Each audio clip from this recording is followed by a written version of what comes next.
Hi everybody, this is Alchemist 2, and I'm back again with another book review. Recently I read Divergent by Veronica Roth, and honestly I absolutely adored it. It's like The Hunger Games, but different, because there are 5 different factions that young people can be placed in. There's Abnegation, Amity, Candor, Dauntless, or Erudite. And Beatrice is given an aptitude test, and she well, I'm not going to say anything, because if I do, then that will give away a huge plot point, and I really don't want to do that, because the book is just remarkably written. It's sensational, and it's got adrenaline pumping action, some rather harrowing scenes, and I really like Beatrice. She is an abnegation at the first, and they're given really plain food when they're in the factions after their aptitude tests and choosing day, and this is just a small spoiler, but she decides to become a Dauntless because the Dauntless have better food, and the people in the towns, they basically live off of frozen food rather than the food that has been raised and prepared. The produce in this dystopia is chemically exposed and not fit for eating. The frozen food is more healthy, and that's what they live off of. And there is an interesting dynamic. It's very psychological in the way that these characters interact, or fail to interact with each other, or just have absolutely no interaction at all. It's kind of reminds me of a speak only when you're spoken to situation, because Beatrice and Caleb don't speak unless they're asked a direct question from their parents, and then they can answer. And then as adults they can speak freely, which I find very unusual. And I think children back in another time, probably the 50s or 60s, they were expected to be quiet. Then they were not expected to speak unless prompted to. And it kind of reminded me of that, and it takes place in Chicago, which I found very interesting. This is a fascinating book, and I've always enjoyed reading about dystopias, and I give it 5 stars, 2 thumbs way up. Oh, gotta put up my other thumb. 2 thumbs way up. And I just thought that it was a spellbinding book. I could not put it down. No matter what I did, I was always turning the page thinking, what's going to happen next? What's going to happen next? And it kept my imagination going, and Veronica just has such a way with words, and the psychology of fear is used quite a bit here, and it just was really revealing about human nature itself, and what fear does to us as human beings, and the fact that touch is also a very intriguing.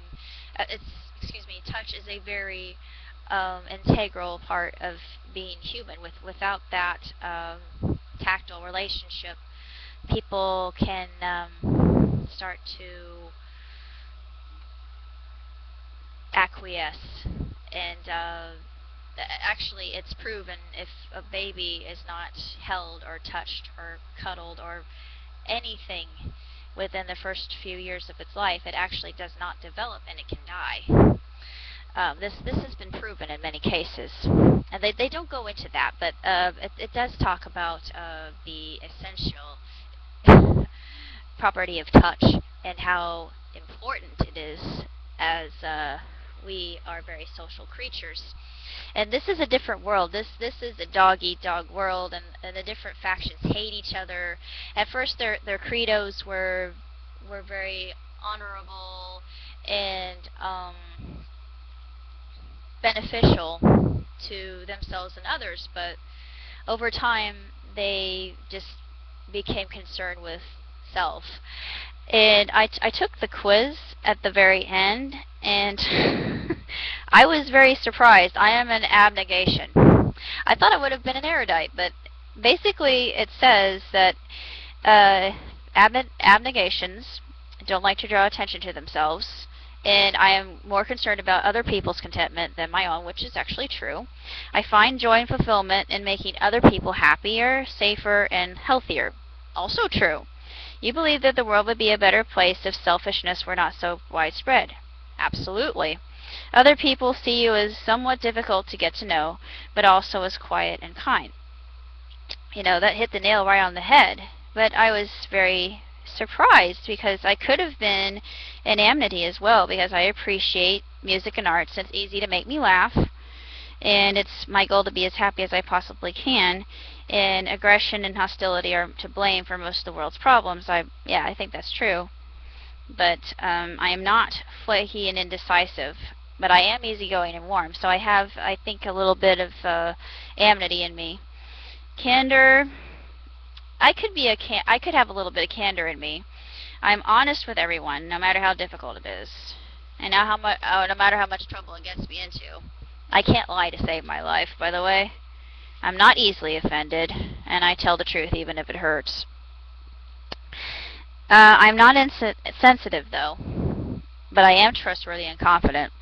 Now, as for the Dauntless, I'm really not a Dauntless because I don't take risks. I take calculated risks, but one of the things on my bucket list is I want to walk across hot coals, and I would also like to skydive, zip line, parasail, and surf, amongst other things. In the erudite, I love learning new things. I try to understand how everything works. You see, I was really surprised I did not get this result. I tend to make decisions on logic rather than instinct. Precisely. I believe the world would be a better place if everyone were well educated. Yes, this is true. If everyone were well educated and devoted to learning. People do not see me as condescending, but I am intelligent and insightful, so I could be a little bit of erudite, a little bit of candor, a little bit of amity, but I got abnegation. And I really thought that it was fascinating that I received that result. And I am going to be reading the second book. This is a page turner, and not including the Q&A, it's 487 pages without the acknowledgments added to that. But if you enjoy dystopian books about the future, and this could happen, which is what scared me about Hunger Games as well, because if things don't change, that could be our future. And that's the creepy things. The creepy thing about books written like this one, because I think that the writer has a certain insight, and I think that all people should read it, particularly those in the government. Hope you're paying attention. Keep your eyes open. That's all I can say. And I absolutely loved it, and I plan to read Insurgent, which is the second book. I'm not sure how many books she's going to be writing, but believe me, I will be reading them as soon as they come out. And of course, I'm going to show you another book that I am currently in the process of reading, God Delusion, by one of my favorite people, Richard Dawkins. Absolutely adore him. I am going to be perusing that after I'm done with Insurgent. I've got a ton of books to read, actually. Books that I have not gotten to. I've got Anton Chekhov on the shelf, and I need to read him too, but I'll do a review on him eventually. I've got to go back to school, so I'll probably have my head in the books anyway. But I will review them, and I promise you that you will see these reviews as soon as they are done. Guaranteed.